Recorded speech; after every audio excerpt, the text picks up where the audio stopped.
এয়া নাথ আহিছে শুনকচোন আমাৰ বাচ্চা আহিছে কিন্তু নাথ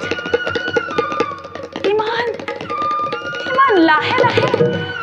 কিয় আহিছে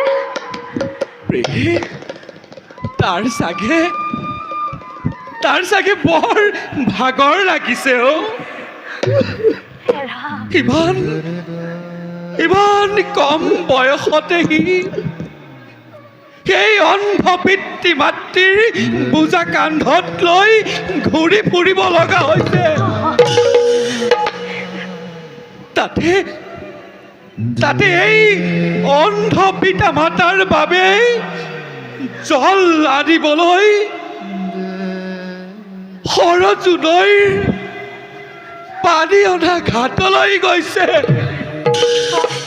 সেয়েহে ভাগৰতে চাগে কি ধীৰে ধীৰে আহিছে বাচ্চা কিন্তু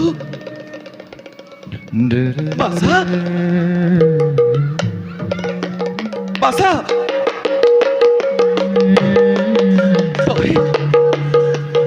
তই ইমান নিমাত হৈ আছ যে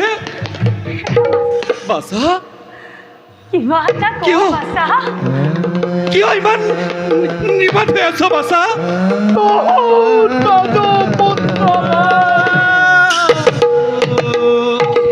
দশৰথী ৰজা মই অজৰি নন্দন দশৰথ ৰাজা দশৰথ আপুনি আমাৰ এই শ্ৰীফলাশ্ৰমত ৰাজন আপুনি বাৰু কুশলে আছেনে ৰাজন কুশলে আছেনে অযোধ্যাৰ সমূহ প্ৰজাগণ মইতো জানিছিলো আপুনি নিজ বাহুবলে অযোধ্যাৰ হেনো দুদিন আঁতৰালে বাৰু কিন্তু ৰাজন আমাৰ পুত্ৰ নাই আশ্ৰমত আপোনাক দিনাখন দিবৰ বাবে পুত্ৰ গৈছে সৰজুনৈৰ তীৰলৈ আমাৰ বাবে জল আনিবলৈ নালাগে মোক আসন বসন পাৰে যদি মোক অভিশাপে দিয়ক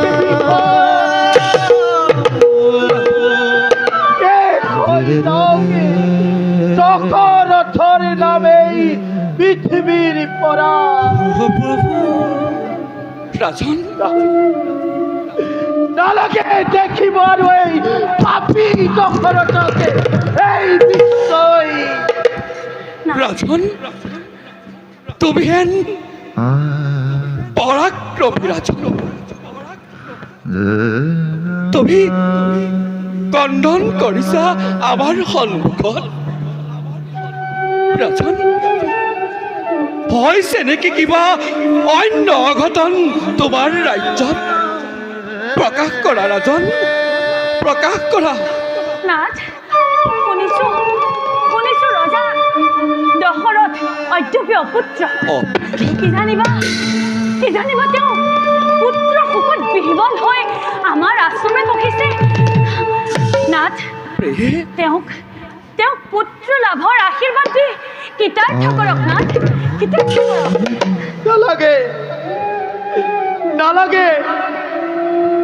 নালাগে আই নালাগে মোকে পুত্ৰ ৰতন ৰাজন কাৰোবাৰী পুত্ৰক শেষ কৰি কি ক'লে নিবিচাৰো মই সন্তানৰ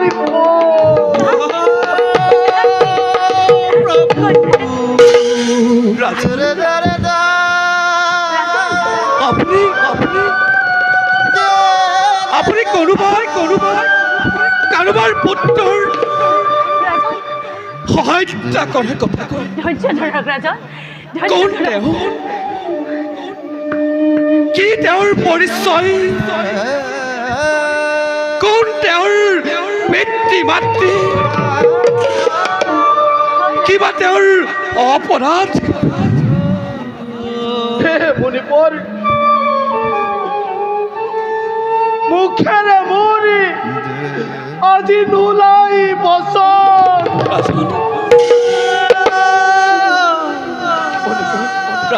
ৰাজন প্ৰভাতৰ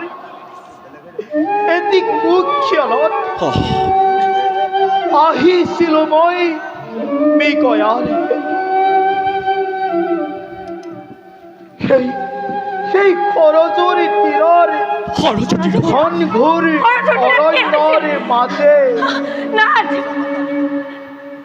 মুনিবৰ দুৰ্লভ এটি হৰিণৰ সন্ধান কৰি তাৰপিছত উপস্থিত হলো মই খৰজুৰ তীৰৰ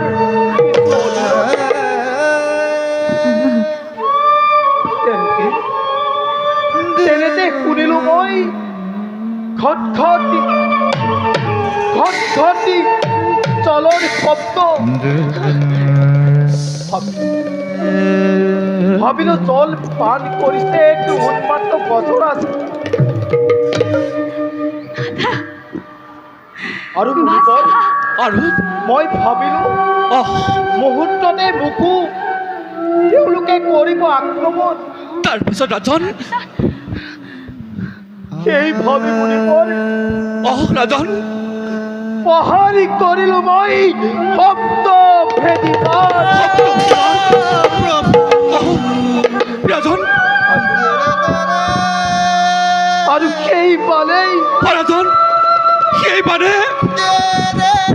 আৰু সেই পালেই ৰাজন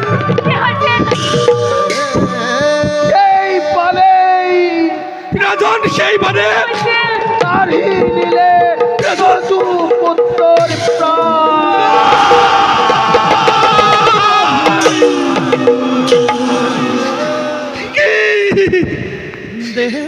কি শুনালে ৰাজন?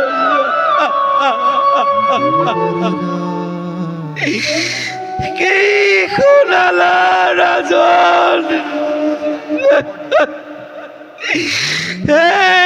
প্ৰভু দয়াময়, আমার পুত্র কিয় কাকি দিলা?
তুমি আমার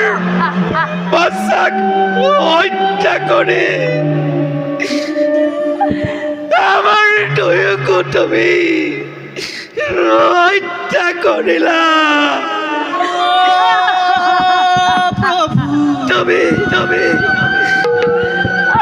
তুমি তিনিওটি ব্ৰাহ্মণৰ হত্যাৰ পাপৰ ভাগি হলা।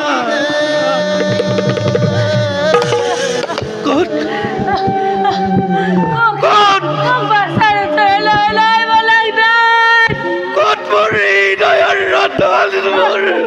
বাচা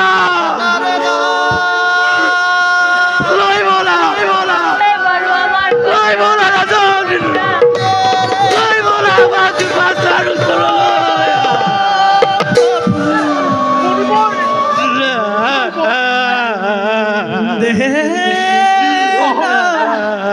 আহকে বলে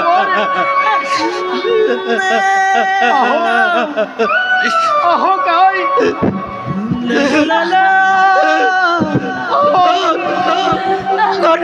আহকে বলি মৰে লই আনিছো লই আনিছো আপনাৰ পুত্ৰেৰ বিশ্ৰাম নে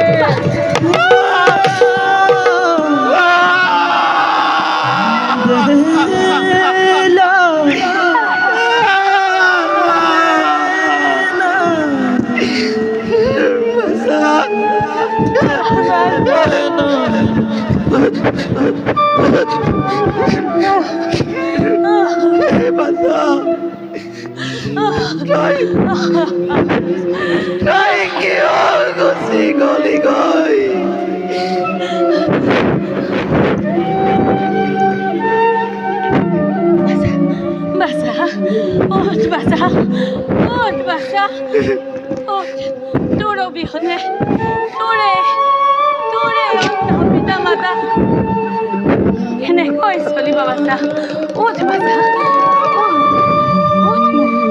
উঠ মোৰ সোণ উঠ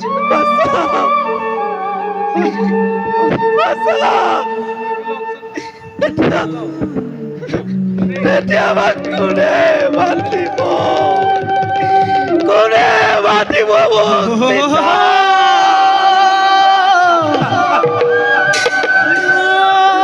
প্ৰভু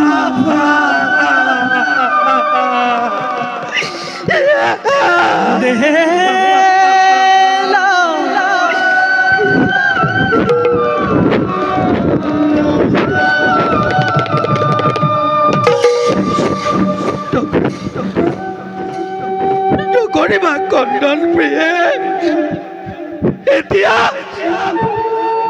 এতিয়া তুমি যিমান কন্দন কৰিলেও আমাৰ বাজাৰ নাহে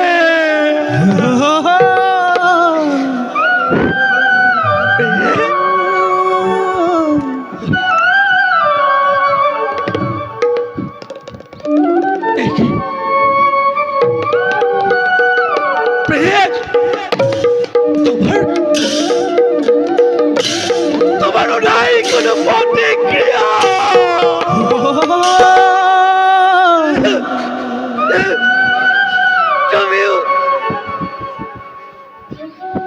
তুমিও গলা গই মুখেৰি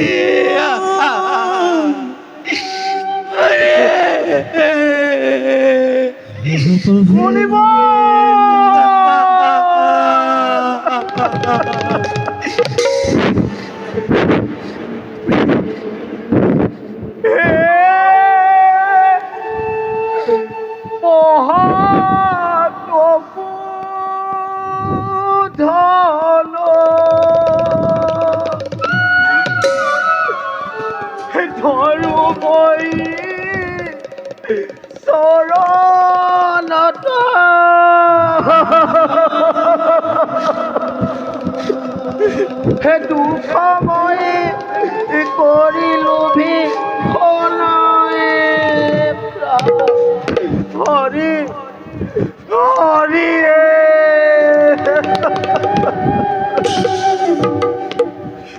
হে মুনিবৰ ওকে ক্ষমা কৰক মুনিবৰ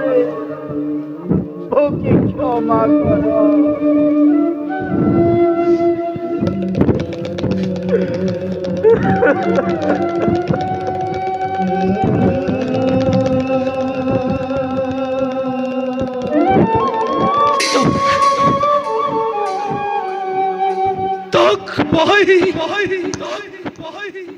ক্ষমা কৰিব লাগে ৰাজন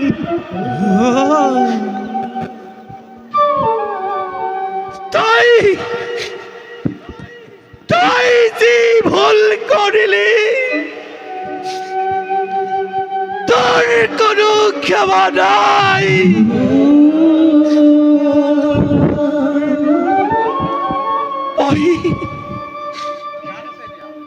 মই এই মুহূৰ্ততে ধ্বংস কৰিব পাৰো তোৰ সমস্ত ৰঘুকুল দিয়ক মুনিবৰে মোক অভিশাপ দিয়ক মুনিবৰে মোক অভিশাপ দিয়ক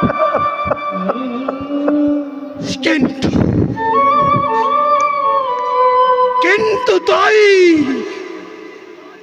অজানিতেই কৰিলি প্ৰহাৰ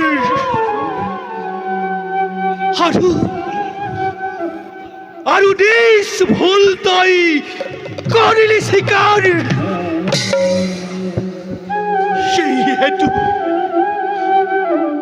সেই হেতু তোক মই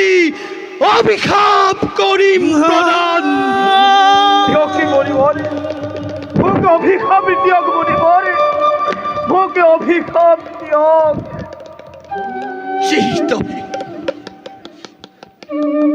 যিদৰে পুত্ৰৰ শোকত মই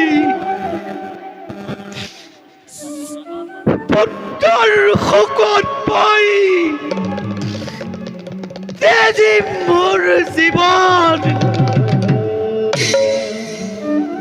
ঠিক তেনেদৰেই পুত্ৰৰ শোকত এদিন তয়ো তেজিবি তোৰ জীৱন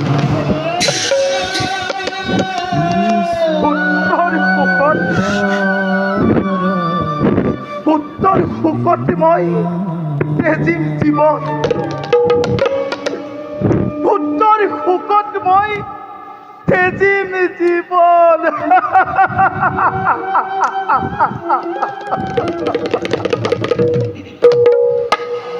হে মুনিবৰ অভিশাপিলো সেইটো বৰ্ম কি কৰিলে প্ৰদান কাৰণ হত্যপি অপুত্ৰকে মই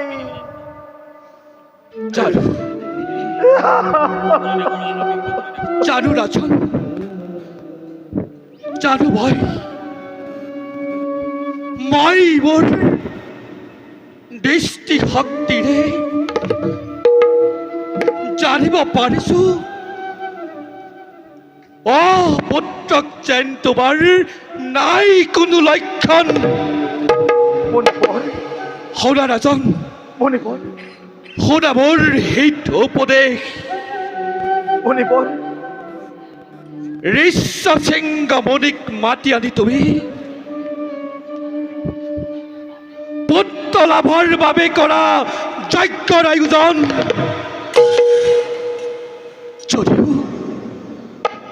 যদিও দেখাত বালকৰ দৰে সেই ঋষ্যশৃংগ মুনি তেওঁৰ মহিমা